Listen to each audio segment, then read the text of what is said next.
what if I'm just imagining all this stuff? Well, no, go back to the walls. Hold on. We gotta focus on this. So wait. So you're worried that the food is actually gross, but that your brain doesn't see it as gross? Because, well, I'm not worried about that, but like sometimes I like think about that and I get disturbed.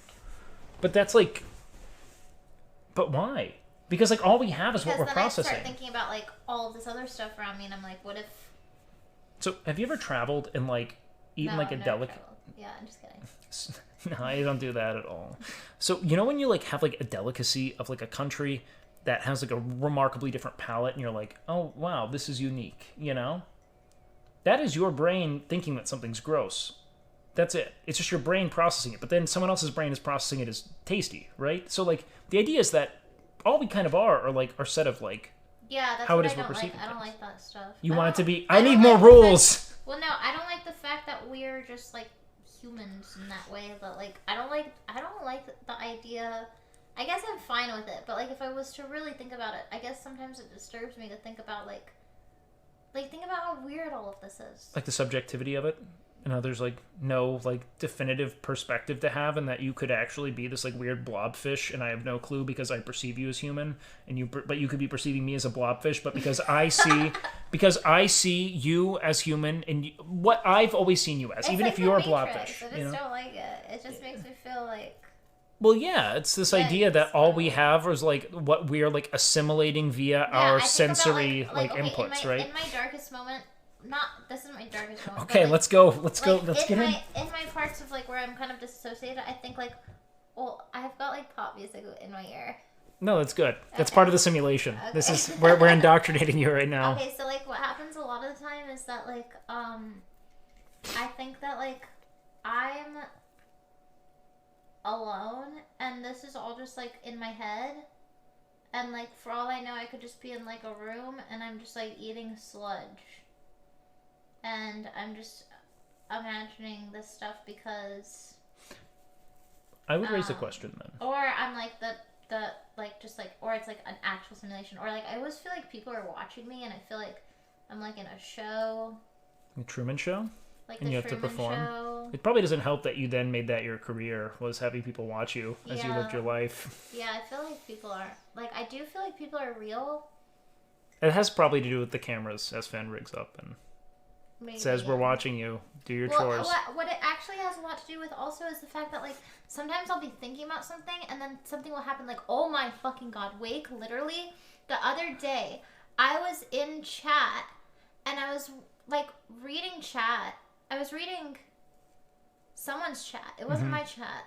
And I was listening to a YouTube video, and the person who was commentating was like saying something, and he was like, I meant to say, he was like saying a sentence, but he was like, he slipped up and he accidentally said the word wink instead of like think or blink or something like that. And he was like, that's weird. I actually meant to say this instead of the word wink. And then I looked over at chat, and then somebody else said the word like wink, but it was like a slow chat, and it was like, that was like all that was there, and I was like, what? Well, are you fucking in here, dude? Time?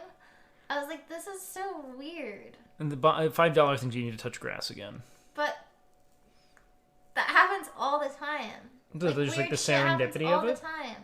Yeah, like weird coincidences happen all the time. You don't believe in coincidences? I think that it's like me reliving this over and over again. I'm stuck here. You know?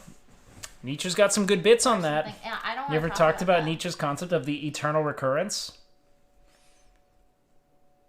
This is actually really cool. I don't want to. I want to go to bed. So this is really cool, Bonnie. Why do you make me talk about any of this anyway? Okay, well, here's one thing I do want to raise, okay? This is what's interesting, is that you say, like, what if I'm actually just in a room and I'm just eating sludge and everything, you know? But, like, isn't the experience of this kind of cool anyway? Like, what you experience life to be? It's not really cool because I don't know what it is. So I can't really, like, define what do you mean you don't know cool what it is? Or not. Well, I mean, like, do you derive more joy from living than you do suffering?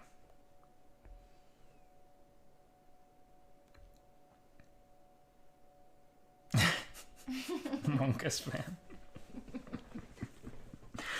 I think that one of the best things I've ever heard is that we continue to persist, which means that we must have some value assessment, right? Of like, life is still, good enough to see what happens the next day kind of thing. You know what I mean? Which is nice and kind of poetic and beautiful.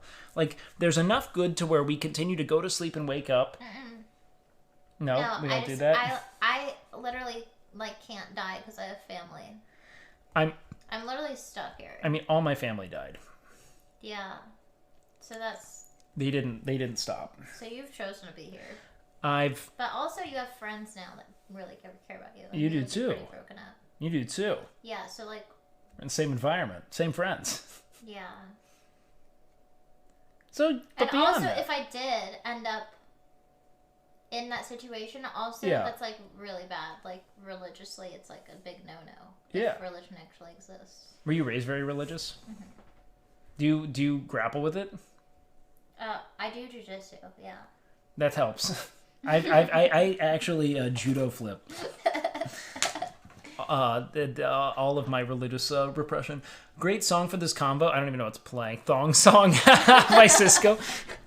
Nietzsche's. But yeah, Nietzsche's a great bit on thongs. No, so one of the things, though, that I think is really cool is that regardless of whether or not this is a simulation, this is why I think that everyone being like, what if we're in the Matrix and we're all in these pods? I don't think it matters at all. No, it's not even in a blue pill way. If someone were to tell me and it was like positive, like, what am I investing all of this into? Like, what am I investing? This is what I'd say. If someone came to me and they were like, if I got the red pill, blue pill thing, I'd still pick the red pill because it'd be cool to like know what else there is and to learn more beyond it, you know. But I'll say, for all intents and purposes, like it's like going into a really good dream, you know. I don't think like you ever have dreams you don't want to wake up from. You're like, damn, this is so cool, and you're really upset. I feel like this is like if that dream was real, I'd be stoked if I was just living in that, and I had no way of discerning. Like, I don't even think it's copium. I just think that all we are and all we have is this kind of like amalgam of all of our sensory perceptions, all of these inputs that we're bringing together into one cohesive kind of like assembled experience. That's all it is, and it doesn't really matter. Like none of it's really real. Like, we don't have any real way of substantiating it. It's like I think, therefore I am. This is making me more depressed. But the brilliance, Bonnie, is that I think when you peel it all away, this experience is still... None of it matters, smiley face. Yeah, that's the problem. No, and I get that too. It's like, but it does matter, is the thing. It doesn't matter. I think that, no, it does matter. No, it doesn't matter. What makes you say it doesn't? Because you literally said it doesn't matter. No, it does matter because this conversation matters. How you feel matters. You know, the love that you experience in a day. You don't want to know why it matters? Because you zoomed the fuck back in. You went all the way into the micro and you thought, I have people that love me. I have friends that care about me. I have friends I care about. All that matters. We have this grand interconnectedness within our own kind of like microcosms that we build for ourselves. We have people we love. We have things we enjoy. That's what matters. That's what matters. Every day I hang out with people I love and I do things that matter to me and to them and sometimes to people in chat. That's kind of like, that's rife with meaning. That's a very full life, you know? Yeah, true. In comparison, like, I don't know. I just think that this idea that everything needs to make sense on this cosmic scale is like really not it's almost like there's like a hubris to it of like, I have to be at the center of this grand cosmic scheme when like, why do I have to think about the cosmos when like, everything that really matters to me is around me, you know? The people I love, the things I care about, you know? The things I want to bring into the world, it's all there, you know? But people are like, am I going to be remembered? Like, just don't think about it. No, I'm saying that it's futile to think about it. But that you can think about it for like an exercise in like what matters, but what matters is what's like proximal to us, what's tangible, what's real, what we can touch and feel and love, you know? I just think that when we start pulling back too far, you get lost in that. Like, it's like when you start thinking about forever, you know? I remember thinking about forever and the concept of like the afterlife when I was a kid and being like, heaven's forever. And then me thinking like getting really uncomfortable, you know? Me being like, I don't think I want that, you know? The thought of forever felt really bad for a moment because it didn't make sense. I couldn't compute, you know? Like, that made me panic. And this is in like ideal context, right? So, I don't know, man. I think that, dude, they're playing like Pony and Genuine. Like, that's so fucking dumb. So the thing that this is the most dissonant conversation and song here, Free Bonnie, no, she's stuck, all right? Look, what I think is significant is that we create significance on a more microcosmic level. Like, we zoom in, we get more proximal to the things that are adjacent to us and the things that we can tangibly affect, and we realize that that's where meaning is, you know? Meaning's in what we can And for me at least, and for a lot of people. But it does matter. It's not that nothing matters. Things do matter. It's that there is no righteous, unyielding punishment for not doing it correctly. It's less to say that nothing matters, it's to say everything matters, in a way that's really cool and significant, but also nothing matters enough to, like,